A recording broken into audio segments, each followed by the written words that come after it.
Buongiorno a tutti. ඉතින් සුබ දවසක් වේවා කියලා ප්‍රාර්ථනා කරනවා ඔබ සියලුම දෙනාට. අද පෙබරවාරි මාසේ 17 වෙනි අඟහරුවාදා දවස.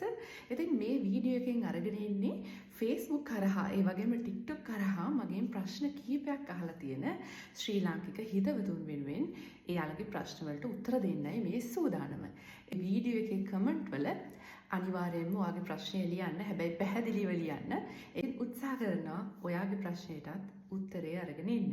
ඉතින් මුලින්ම ප්‍රශ්නය කියවන්නයි මේ සූදානම් වෙන්නේ. මේ ප්‍රශ්නේ අහලා තියෙන්නේ තිසර ජයනාත් කියලා කෙනෙක්. එයා අහලා තියෙනවා අක්කේ ඔයා දන්නවද රුමේනියාවේ PR එක ඉතාලි වලට හරවන විදිහ පැහැදිලි කිරීමක් කරන්න පුළුවන්ද?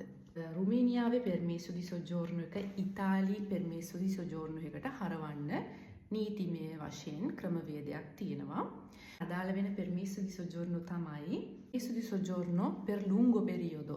ඒ වගේම කාර්තා බ්ලූ එහෙමත් නැත්නම් මේ බ්ලූ කාඩ් විදිහට හඳුනන ඒ permesso di soggiorno අනිවාර්යයෙන්ම ඉතාලි permesso di soggiorno එකට හරව ගන්න හැකියාවක් තියෙනවා.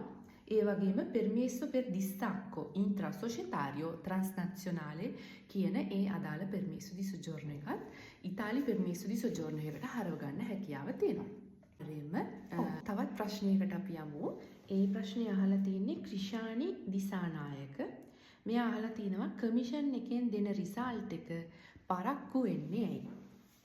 මෙහෙමයි ක්‍රිෂානි. ඒක ගොඩක් වෙලාවට ඒ අදාළ කොමිසියෝන එකේ තියෙනවා වෙනම කොටසක තියෙන ඔෆිස් එකක්. ඒකෙන් කරන්නේ මේ ලියකියවිලි යවන කොටස, ඒ කියන්නේ නොටිෆිකේ කරන ෆීචර් එක. එතනින් තමයි refugee apply කරපු අයට මුලින්ම මොඩෙල්ලෝ චීත්‍රයේ ෆිල් කරන අවස්ථාවේදී, ඒ කියන්නේ ඔයාලා මුලින්ම ගිහිලා refugee apply කරන අවස්ථාවේදී කුස්තුර ආයතනයේට ඔයාලා දැනුම් දීපු ඇඩ්‍රස් එක තමයි මේ සිස්ටම් එකට දාන්නේ. එතකොට ඒ සිස්ටම් එකේ තමයි ඔයාගේ ඇඩ්‍රස් එක රෙජිස්ටර් වෙලා තියෙන්නේ. එයාලා කීප සැරයක් උත්සාහ කරනවා මේ ලියුම අදාළ ඇඩ්‍රස් එකට යවන්න.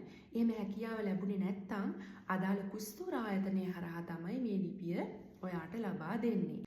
ඉතින් තවත් ප්‍රශ්න කිහිපයක් තියෙනවා. ඒවලටත් උත්තර අරගෙන එන්නම්. අනිවාර්යයෙන්ම මේ වීඩියෝත් නරඹන්න. ඉතින් එතකන් ඔයාලට සුබ දවසක්.